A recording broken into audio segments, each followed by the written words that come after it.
Quero aproveitar aqui e compartilhar com você hoje alguns ensinamentos que eu aprendi lá na turma do GED, da mentoria GED, lá quase um mastermind, né? Com a nossa mentora Raquel Mateus. Eu estava esses dias perguntando lá uns conselhos, pedindo uns conselhos para eles sobre o como que eu posso cuidar melhor da energia durante a execução de tarefas, né? A minha energia, né? A nossa energia ali na lida do trabalho mesmo, né? A gente chegou a compartilhar algumas coisas ali e eu achei bem interessante, os amigos trouxeram ali, né?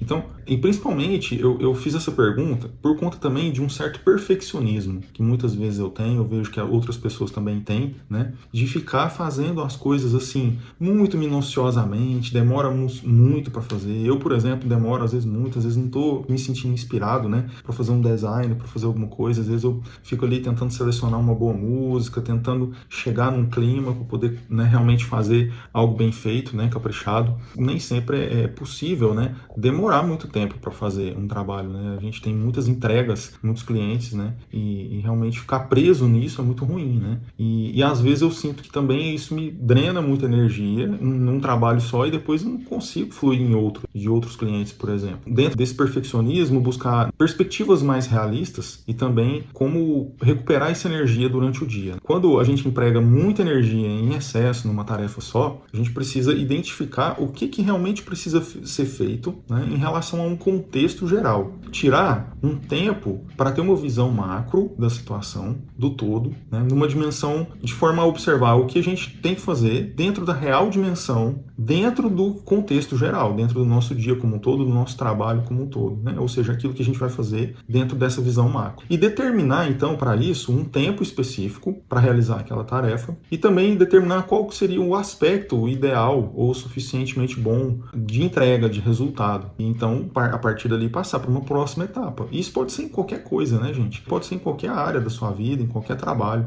Você fazer até o que fique suficientemente bom para passar para a próxima etapa. Até o David deu um exemplo, né? Você vai fazer um stories, né? E que é ele tão bem feito, tão perfeito, que demora muito tempo para fazer, para realizar aquele story. E sendo que às vezes tem ali 2.000, 3.000 seguidores só, alcança ali 100, 200 pessoas. E talvez não vale tanto a pena fazer tanto esforço, exagerar em empregar tanta energia numa coisa que não vai dar um retorno tão grande. E aí ele até indica 2 livros para ler, que eu acho que é importante a gente estar dando sequência, né? Com leituras, com estudos também, aprofundando nesses temas, né? Ele fala, são 2 livros do Greg McKeown, eu acho que a pronúncia é essa, Essencialismo e Sem Esforço. Daí também a gente foi discutindo ali e trouxemos assim que essa visão do todo, dentro dessa visão do todo, determinar um tempo específico, um objetivo claro, um resultado claro que a gente espera e um aspecto suficientemente bom, então são os pontos principais que a gente tem para conseguir não cair no perfeccionismo, entregar o que a gente precisa e também ter uma entrega de qualidade dentro de um tempo suficiente, ok, e também não gastando energia gerada com uma tarefa só. Outra dica que nos veio lá, que foi bastante importante, foi usar a técnica Pomodoro, que é utilizar um relógio, um aplicativo para medir períodos de tempo para que a gente possa se ajustar dentro desse período de tempo, buscando ter o maior foco possível num bloco de tempo. Então a gente divide, por exemplo, o nosso dia de, sei lá, uma tarde de 4 horas, de 3 horas, em blocos de horas, ou em blocos de meia hora, por exemplo. E aí você vai ter intervalos entre esses blocos, mas buscando ter o maior foco dentro daquele bloco. Mas uma coisa que me chamou muita atenção foi que a Raquel trouxe o seguinte, que o bloco dela de maior produtividade costuma ser em torno de 45 minutos. E aí ela explicou por quê. Que ela nota que depois que bate esses 45 minutos, ela se pergunta se ela está sendo produtiva, ou seja, se ela está realmente produzindo,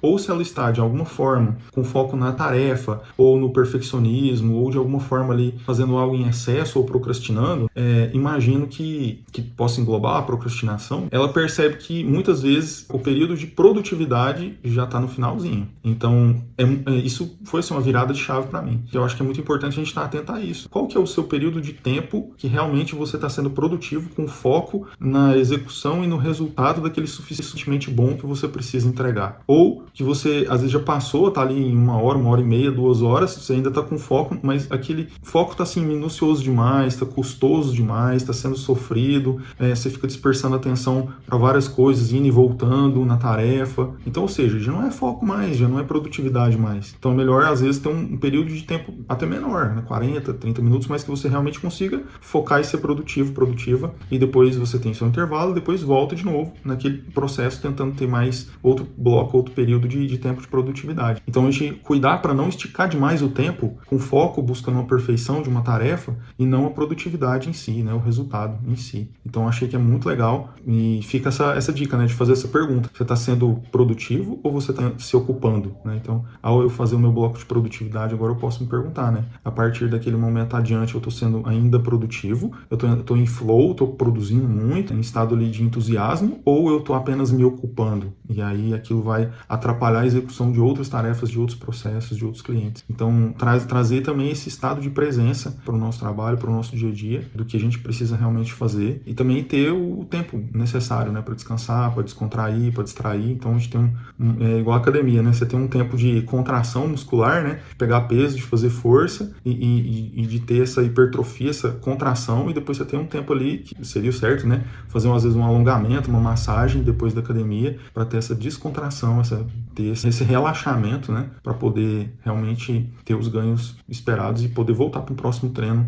bacana, né. Então, achei muito legal essas dicas aí, né, e se a gente fosse pensar constantemente se a sua energia está caindo, talvez seja porque você não está conseguindo medir resultados, né, seja outra coisa que a Raquel trouxe, né, às vezes a gente não está conseguindo enxergar os resultados das tarefas que a gente está fazendo. Isso também pode trazer uma sensação assim de desânimo até, né, de falta de energia e tal. Então ela deu outra dica que seria o quê? Trazer uma grande meta, um grande objetivo, a gente dividir em partes menores, mensuráveis, com curtos períodos de tempo, com entregas mais fluídas, mais possíveis, mais realizáveis, para ir vendo que realmente está sendo cumprido, né? E é interessante que eu já vinha trabalhando algo nesse sentido, né, anotando algumas coisas e diminuir em tarefas menores, né, subtarefas aqui no dia a dia, para poder agilizar a mão mesmo e vendo que realmente está tendo eu estou tendo um resultado dentro das pequenas tarefas que eu estou me propondo, às vezes naquele dia. Um outro exemplo que eu dou, né, que é como você comer um elefante, só que picadinho, pedacinho por vez. Então a mesma coisa, quem já fez faculdade aqui vai saber do que eu estou falando, né? Faculdade muitas vezes 4 anos, 3 anos, sei lá, no mínimo 2 anos. E esses 2 anos eles se dividem cada ano em 2 semestres e cada semestre em bimestres. Então quando a gente vai ali estudar, fazer as avaliações, quando o professor também vai nos avaliar, né? Então a gente está diminuindo isso ao máximo, talvez para meses, quinzenas, semanas, para poder fazer os nossos estudos, as nossas entregas, né? O professor também para fazer o plano de aula, a execução das aulas. Então, ou seja, a gente tem realmente essa possibilidade de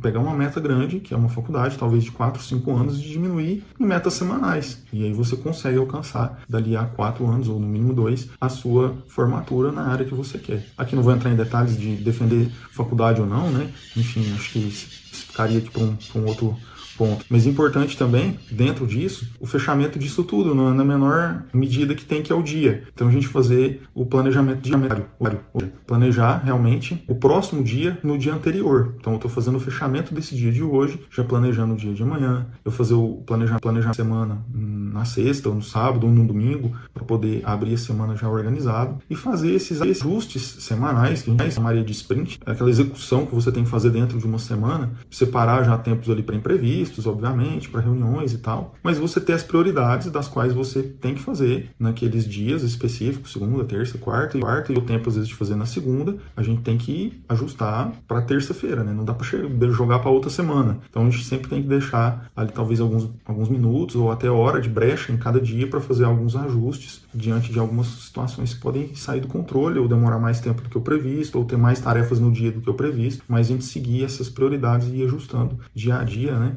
Uma coisa que a gente pode fazer ali no planejamento da semana, investir 30 minutos, 60 minutos para organizar toda a semana, ou tentar prever, né, a semana, e por dia fazer o planejamento do próximo dia no fechamento do dia de hoje, com 15 minutinhos no final do dia, né, 20 minutinhos. Acho que às vezes 10 minutos, 5 minutos que seja, acaba dando tempo. A gente, né, checa ali o que fez, o que vai encaixar no próximo dia, o que já tem, e para poder tentar buscar cumprir o mais rápido possível, da melhor forma possível, né. Uma outra coisa que outros amigos trouxeram também lá no grupo, o David, o Fernando, né, é que muitas vezes a gente precisa aprender a falar não, né, e aí falar não para as coisas que não são prioridades, e sim para as que são prioridades, as que estão planejadas, as que vão levar a gente para o resultado. Eu sei quanto difícil isso pode parecer para algumas pessoas. Para mim, algumas vezes foi difícil e ainda continua sendo, porque às vezes tem muita coisa circunstancial, correria, e muitas pessoas às vezes chamam a gente para fazer coisas que não tá muito dentro do que precisa, mas a gente realmente respeitar o nosso tempo, o nosso trabalho, né? Ter esse momento de produtividade é muito importante, né? Então, às vezes é muito necessário dizer não para algumas coisas que não são tão prioritárias. É lógico que vai ter casos que não tem como, né? Você tem que tentar de fazer o que está fazendo para ir resolver, às vezes, uma coisa que é pessoal, é da família e tal, mas é necessário, né? Agora, é muito importante a gente sempre prestar atenção nisso, porque se às vezes isso está deixando a gente trabalhando em excesso, sob pressão, pode ser que isso também esteja abaixando a nossa energia. E isso, né, que eu estou falando, as questões circunstanciais, urgências e tal, né, e não ver as nossas metas sendo atingidas, a nossa produtividade acontecendo, né, isso pode também baixar a nossa energia, a nossa criatividade, né. Além de tudo, né, que a gente já falou aqui, eu acredito que às vezes o perfeccionismo acaba sendo uma coisa assim que a gente cobra demais da gente mesmo, né, uma excelência e tal, uma coisa boa, porque busca uma qualidade de entrega, mas às vezes a gente tem que tomar muito cuidado no processo, que a gente pode encontrar os nossos momentos de maior produtividade, desde que seja saudável para a gente, saudável para a nossa família, né, para o nosso contexto, mas realmente dizer não e também aprender a dizer não para a gente, né, porque a gente às vezes fica na tentação de querer fazer que não é aquilo que a gente queria ou deveria fazer, ou poderia chamar aqui como procrastinar. Então, né, dizer não com a procrastinação. Ou ainda como o Jerônimo Temer falava, né, uma vez eu ouvi ele falar de procrastinar com coisas que mesmo assim são coisas que são produtivas, são coisas que você tem que fazer. Então, procrastinar com prioridades que não são tão prioritárias, mas que ainda são prioridade, né? Então, você acaba que, não está conseguindo fluir numa tarefa, numa ação, numa meta, e você tem outra meta, tem outras ações, outros objetivos, então vamos procrastinar nessas outras, né? Que sejam coisas produtivas também, como, por exemplo, fazer uma caminhada, ouvindo uma palestra que eu queria ouvir, um audiobook, né? Então, acaba sendo produtivo do mesmo jeito, mesmo a gente estando enrolando para fazer aquela tarefa que deveria ser feita, né? Outra coisa também, às vezes a gente tem necessidade de negociar a entrega, né? Negociar assim, olha, não vai dar para entregar nessa data ou no que estava previsto e é preciso renegociar datas de entrega, qualidade e tudo mais. E tudo isso gira em cima de uma certa expectativa, né? Que as pessoas criam e que a gente mesmo cria, né? Sobre o que vai ser entregue, em quanto tempo, a qualidade. Então, é bom sempre manter esse alinhamento de expectativas conosco mesmo, comigo mesmo e também com o cliente, né? Assim a gente consegue manter uma linha de produtividade mais próxima da realidade, mais próxima do que é possível realmente fazer e concentrar a energia no que realmente estaria possível, né, de fazer dentro do nosso controle, né?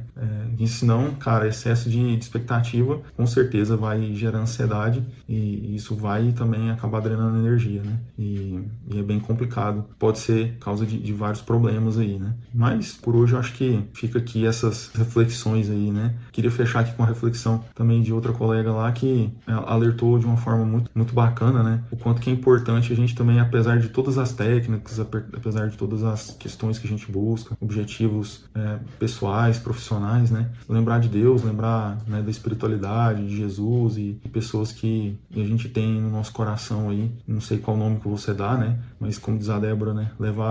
Colocar essa espiritualidade, colocar Deus, né, em primeiro lugar. E quando a gente realmente não estiver dando conta da carga de trabalho ou não está sendo produtivo como gostaria e está se perdendo, né? A gente realmente colocar ali, ler o Evangelho, a Bíblia ou algum material benéfico que você queira ler, fazer uma meditação, refletir, orar, né? Se religar a Deus, a sabedoria e pedir sabedoria, clareza e direcionamento, né?